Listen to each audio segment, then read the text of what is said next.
Hello friends, नमस्कार, जय Jagannath. Welcome and welcome back to a new vlog. केमती अच्छा आपण मैंने समस्ते। आई होप कि समस्ते बहुत ही भलरे थे। मु भी बहुत भलरे अच्छी। आज हूँ देवस्नान पूर्णिमा बा ज्येष्ठ पूर्णिमा और मुझे आम घर बड़ झी।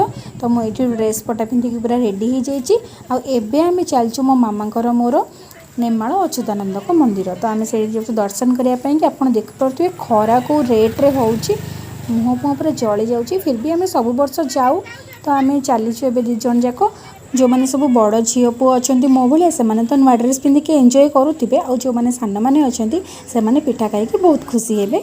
तो ये चलतु जा मंदिर को देखूँ केते लोक कंपारेटिवली लोक कम अच्छा कि प्रत वर्ष मुझे देखे आहरी बहुत लोक था। एबे लोक मैंने समस्त रिटर्न कले आम जाऊँ। प्रचंड खरा हो पाद पूरा जली जाऊँगी। भी चलो देखा दर्शन केमती कौन होची सेठी पहुँचला पर देखा केते लोक अच्छा केमती कौन अच्छी। तो चलतु जीवा ठाकुर पाखक और दर्शन करके आपको देखा केमती कौन आमर दर्शन गला। ये देखो केते सारा मेला पड़ी। मुझे आसबि मेला बुलाइए आपको देखी। एवं आम जाऊ आगे दर्शन करके आसू ताकि मुझे सहित कथा हो।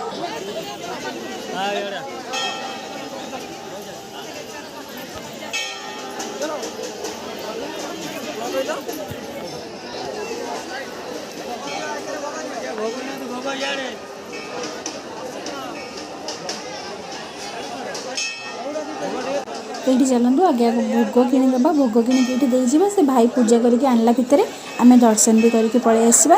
तो चलतु भोग किणीदे फर्स्ट।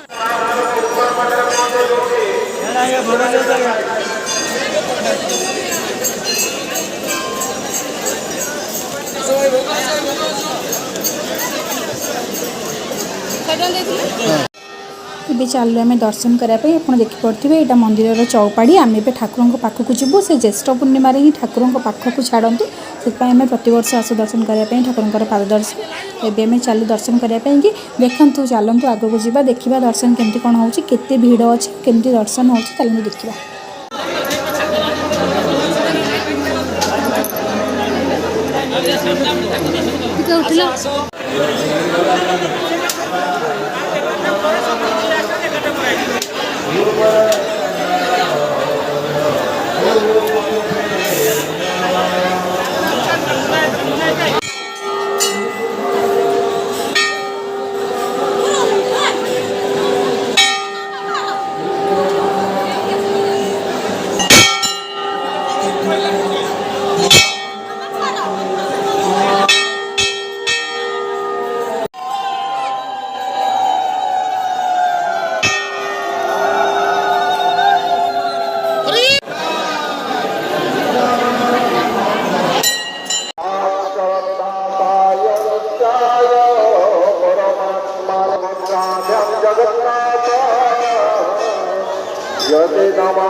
महेश्वरा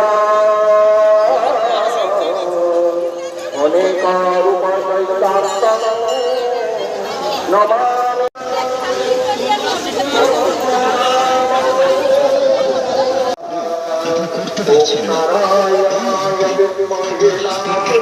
आपन तो देखिले केते भीड़ ठाकुर पाखरे थिला। ठाकुर पाखक जाइए और वीडियो करवा जमा भी पॉसिबल लानी।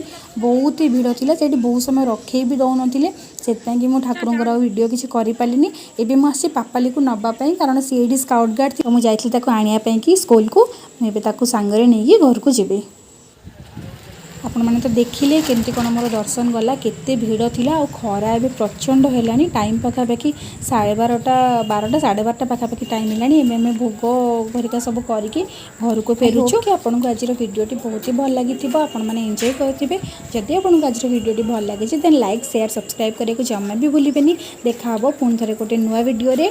Till then take care keep smiling. Bye bye. जय जगन्नाथ।